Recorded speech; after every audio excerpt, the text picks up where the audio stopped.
I'm Symphony Privet. Thank you for joining us here on Featured. We hope to inspire or simply make you smile with some uplifting stories across the country. Now, remember the world before GPS? You know, we actually had to use paper maps. Yeah, I don't miss that. Well, now there is a new app that helps make the travel experience easier for passengers with certain disabilities. Jim Altman takes us to Connecticut to show us how it works. At Bradley International Airport, this is higher tech before passengers with disabilities ever take off. Slowly pan your phone to the left or right. The airport is introducing the Good Maps app. Good Maps is an indoor accessible navigation company. So think of Google Maps for the indoors. Position found. Lower phone to return to map. When you come inside a big space like an airport, maybe for the first time, or say with an accessibility need, whether you're blind or low vision or mobility impaired, it's often difficult to find where you're trying to go, whether that's the bathroom or the TSA pre-check or your gate. And so Good Maps offers indoor navigation that is highly accessible to a multitude of needs, and also has features like augmented reality. Kevin Klein lost his sight 6 years ago.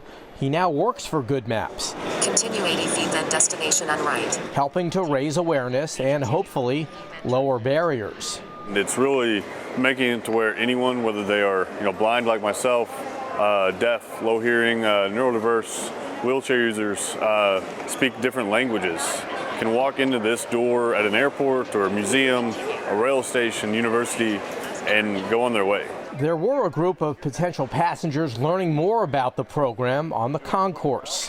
And we're trying to grow it into as many spaces as possible so that they can be welcoming and accessible to everyone. And Kevin says these are bigger steps towards more independence. And that's the biggest goal, is for me to be as independent to walk through a space as I could when I had perfect vision. So it's a game changer for many reasons. And that was Jim Altman reporting. Right now, 12 airports across the country are using the Good Maps app. All right, now to St. Louis, where a student athlete is turning obstacles into opportunities. Renee Knott introduces us to a high school senior who is determined to win no matter the challenge. She is the epitome of the student athlete. She has just worked so hard. Posting numbers in the classroom. I have a 4.2 GPA and a 33 ACT. Scoring on the court. I like to say I do the scout work. Speeding down the track. Josie Portell believes in taking on all the challenges of life. When she sets her mind to something, she gets it. Josie doesn't think there's something that she can't do. And life's challenges. A lot of setbacks, but she bounces back. Began at birth for Josie. I was born with spina bifida, myelomeniingocele, so I have paralysis from my knees down. But Josie's parents made it an effort to focus on what she could do. My parents along the way have been such an amazing support system for me. Not what she couldn't do. Don't teach her that she's disabled. Teach her that she just does things differently. The Disabled Athletes Sports Association, also known as DASA, Honestly, I've grown up in adaptive sports since I was 3. gave her the chance to take advantage of her abilities. Sports have helped shape the course of my life. They've given me an opportunity to get the same benefits that everybody else gets from sports. Now, I'm not just my disability, I'm all my abilities. the soon-to-be Parkway South grad is heading off to college. She'll play women's wheelchair basketball. And it still doesn't feel real sometimes. At the University of Illinois. I've been wanting to go there since I was 9 years old and visited campus for the first time. While Josie's mom isn't quite ready for her to go, she believes she's a fighter. Her daughter is now well prepared. Josie is just an 18-year-old girl that's living her best life. For the road of life. Oh God, I'm insanely proud. I can overcome anything that life might throw at me. That was Renee Knott reporting. Now, there is no days off for a student in Texas. A high school freshman has not missed a single day of school in 11 years. I couldn't say the same. Robert De La Garza caught up with the team to find out what keeps him running on the field and to classrooms. It's a streak over a decade in the making. Jabari Moore hasn't missed a single day of school since kindergarten. That's right, perfect attendance from day one. He just finished his freshman year, and he's a true triple threat: football, basketball, and track. It's his motivation for going to school every day. And if I gotta go to practice, then I have to go to school the next day and push myself to stay awake in class. Sure, Jabari's the one getting the spotlight right now, but he's quick to give the credit to the team behind the scenes, including his parents. And getting me to practices, even though they'll be early and they don't want to wake up, they'll get me here. As a parent, I just want what's best for my kid. Alto ISD Superintendent Derek Conley says Jabari is setting a great example for others. It's an inspiration for all of us, but I hope that exemplifies what an Alto Yellow Jacket does. All while developing lifelong skills. There'll be times when his mom and dad aren't going to be the ones to get him up and go, but he'll remember this. And those habits, that discipline that he's learning right now. Jabari is taking it one day at a time, but his mom has bigger plans. The goal is to make it through to the senior year without missing no days of school. He's got big dreams. UT next, then the pros. But for now, it's all about the grind. If you want to accomplish your dreams, you have to go put in hard work and dedication to accomplish them. And trust in God. Wow, that was Robert De La Garza reporting. Now, some people, they see retirement as the end of a chapter, but for a man in Arkansas, it is just the beginning of a new mission. Journey Taylor explains how he is pursuing his purpose and encouraging other folks to leave behind a legacy of good. Jamie Middleton, Community Engagement Manager at Immerse, says the connection between Immerse and Retire United, a new initiative by the Heart of Arkansas United Way, is opening doors not just for young people, but for retirees ready to re-engage. We've partnered with United Way in the past on different donation drives, just different ways that they've helped in and helped out with our youth. So I was really excited for them to have a new volunteer initiative and be able to come out to serve lunch for our youth. Elroy Willoughby, a state government retiree. Yes, congratulations on your retirement. Thank you. With more than 3 decades of service under his belt, for Willoughby, retirement didn't mean slowing down, it meant stepping up. I worked in social services, job training, that type. When I retired, it's like, okay, do I go home and just sit down and not be a credit to my community? For many, retirement can bring uncertainty, but through Retire United, Willoughby sees a chance to find purpose. As retirees, I think we lose our sense of purpose when we retire and we just go home and sit, and we want to be useful. If there is a part of your community that is not the best, you can make a difference. You can truly go out there. You can change that part that you think needs some upgrading, where they need more help, or that's a little bit scary. Actually go out and meet the people that seem to be scary, and you'll realize they truly are just like you, just a different path that they went on. As for Willoughby, he's paying it forward and challenging others to do the same. My dad was an uneducated farmer in Lono County, and one thing he always said to me, he said, whatever you do in life, leave it better than you found it. And that's always stuck with me. So that's what I hope my legacy is. Whatever I touch, whoever I come into contact with, they're better off after the contact with me than they were when I met them. That was Journey Taylor reporting. We have more for you ahead on Featured. Notes of inspiration. A father and a son share a passion for music in Minnesota. How their relationship is striking a chord and their community. Welcome back. Now, when you hear your favorite song, you might feel a rush of excitement, maybe sing along or do a little dance. But for a band director in Minnesota, music brings back happy memories that help him get through some difficult times. Boyd Hubert explains. And go now. Like songs, school years have beginnings. But no one can predict in the fall the stanzas that will follow. A beloved band director and his wife were killed in a car crash on Friday. Richard Hahn directed the Forest Lake High School Band for 29 years, during which he inspired 1 and 2. His son. Ready and go. And one of my earliest memories of my father is being on his shoulders while he walked through his marching band. Marcus Hahn and the Cooper High School Band had the day off school last fall as his parents drove to a funeral, entered this intersection, and were hit by a dump truck. They were his best friends. Jennifer Hahn is Marcus's wife. My dad never missed a concert. During college in Minnesota and Nevada, They always showed up. Marcus's mom, Jeanette, had been a middle school choir director. When I had my first job at Triton High School in southern Minnesota, my parents drove the hour and a half back for every concert. He called his dad every day on the way home from work to talk about what they were playing, ways to inspire the kids. It was a couple weeks into our season. Vandy's Gabe Cummings, DJ Cannon. Instant tears, honestly. And Kendall Karskadden. Yeah. Knew son and father were close. He would talk about them in band a lot. Every day. The best relationship, father and son relationship I've ever seen. Just father and mother, just by far. So they got busy. We wore gold ribbons in honor of his parents because they love the U. The football players even, they were wearing gold stickers on their helmets. They showed up to the wake. I remember looking over there and seeing just a line of my students starting to walk through the door. There were some tears that were shed from everyone. A lot of tears by everybody. He was shocked. But Jennifer's husband was also reminded. Yeah.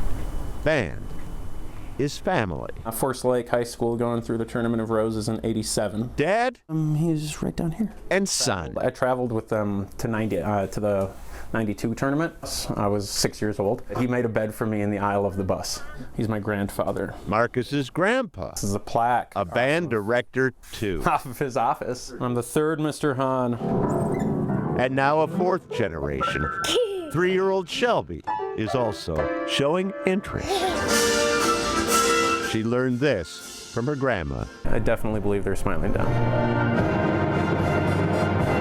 Smiling down and appreciating the finale.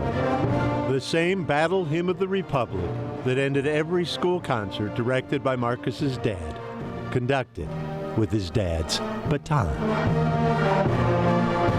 Like songs, school years also have endings.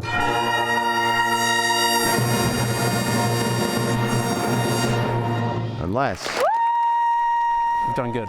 They touch our hearts. Stella, you've done such a good job this year. When that happens, songs and school years stay with us I was so nervous. I know. for life. Part of it. That's part of it. You did so well. Thank you. Boyd Hooper, Oh, nice job. New Hope. It's time for a quick break, but here's a look at what's ahead on Featured.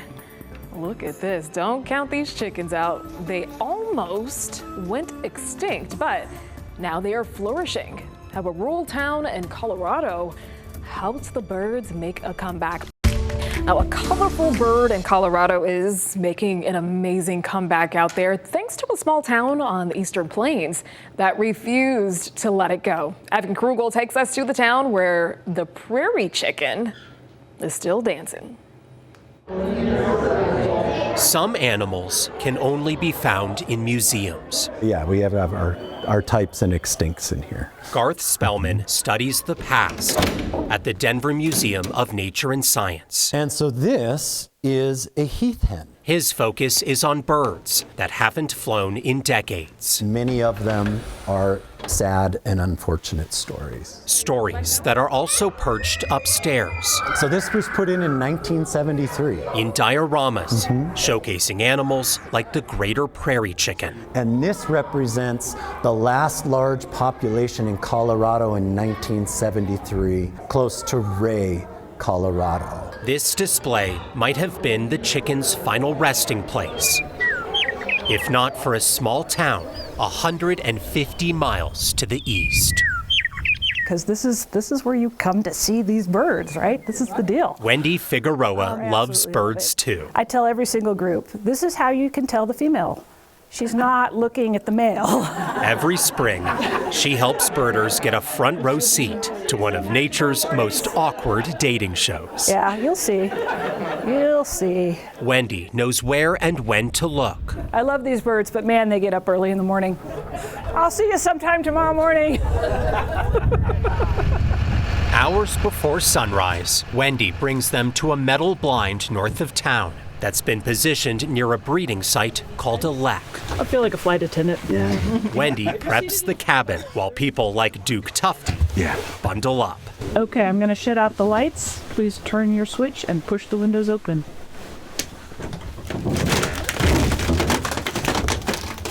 For more than an hour, Duke sits quietly, waiting for something to break the silence. A call unlike anything else on the plains. As the dance in the dawn begins.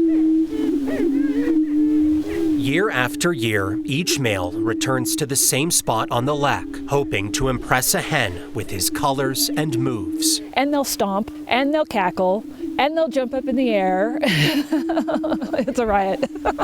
Behind the flurry of feathers is a story of survival, from just 600 birds in the 1970s to more than 10,000 in Colorado today. The comeback is a source of pride in the quiet town of Ray. They make things happen out here. It's a ritual that draws crowds from far beyond the plains. Just the season. Duke came all the way from Oregon to catch a glimpse. Prairie chickens are very visual. Like, they're just very beautiful. You see the males and you can't help but just think these are some of the most beautiful birds, in the country. But I think for me, I closed my eyes several times and would just listen. It was almost overwhelming. Museums offer a window into the past, but some displays are better left to nature. And now we're heading to North Texas, where a man has spent more than a decade of his free time picking up litter. He doesn't get paid, and no one asked him to do it. Kenneth Wynn collects wrappers, cups, tires, and food. And nowhere does he make a bigger difference than rescuing shopping carts. Get this, Kenneth fishes them from wherever they've been dumped and fixes them up and then donates them to a food bank. We have about 5 to 10 carts that walk off every day. And so if Ken didn't do what he did, we would have a hard time functioning. I love people too, and I love doing something good. That is incredible, Wynn says. People don't have to pick up trash to care about others or the community. They just have to do the right thing because someone is bound to notice. Alrighty, coming up next on Featured, there's no blank pages on this Globetrotter's passport. He takes us on an adventure around the world and he shares the lessons he's learned along the way. Welcome back. A San Diego man just became the youngest person ever to travel to every country on the globe. Woo. Jeff Zevely introduces us to the 25-year-old taking the world by storm. Cameron Mofid was born to travel. When you were 12, you did what? I memorized the location of every single country in the world on the map. As Cameron grew, so did his spirit for adventure. You started this goal when you were 18. Yeah. Cameron got on Google with questions. Just researching, randomly, how many people had ever been to every country? How many countries exist in the world? Who's the youngest person to have ever visited every country? I found that more people had been to space than had been to every country in the world. When Cameron shared his plans with others, everyone thought it was nuts. All my friends were like, there's no way you're gonna do it. You're gonna get yourself killed. You're really gonna go to Afghanistan, and you're gonna go to the Congo, and you're gonna go to Yemen and North Korea. And I looked at them and I was like, yeah, watch me. Cameron is now one of 400 people to travel to all 195 countries in the world. What was your record for visiting countries in a single year? I think I visited 50, I want to say, in 2023. Yeah, that was a crazy year. He's recognized as the youngest person to travel to every country and actually go into North Korea, where he recently finished a marathon. 50,000 people cheering for you. If you're wondering how Cameron paid for all of this, he says he's not rich. So you didn't win the lottery? No. Cameron often hitchhiked and slept on couches. Anything to get to the next spot. From Pakistan, and then I hitchhiked to Afghanistan, and then I went to Turkmenistan, and then Tajikistan and Kazakhstan. He started a nonprofit in Nigeria called Humanity Effect, with 2 schools and an orphanage. And then you received a surprise donation from who? Kyrie Irving. From the NBA, yeah, who's massively famous. Yeah. And he gave you how much? $45,000. Cameron also made lifelong friends. It's about making yourself uncomfortable. And gave a TED Talk. And committing and embracing to all of those feelings. Because you visited every country, what would your message be? Politicians have an incentive to divide us, to say that, this is the side of good and that's the side of bad, of evil. And that's just not the case. I was welcomed with open arms in some of the most politically tense countries that exist. I was welcomed with a glass of tea and a smile. So I think I want people to know that the world is far less scary than it's made out to be. From all your travel, do you think people are good? Yes. Yes. People are inherently good. Wow, and I love that little bit he said about being comfortable with what makes you uncomfortable. There could be something great on the other side of it. You just gotta push through. Alrighty, that was Jeff Zevely reporting. Cameron says he has taken more than 500 flights in the past 7 years. Can't wait to see what he has in store in the future. And that is it for us here at Featured. I hope you found something that inspired you or simply made you smile. Until next time, make it a great one.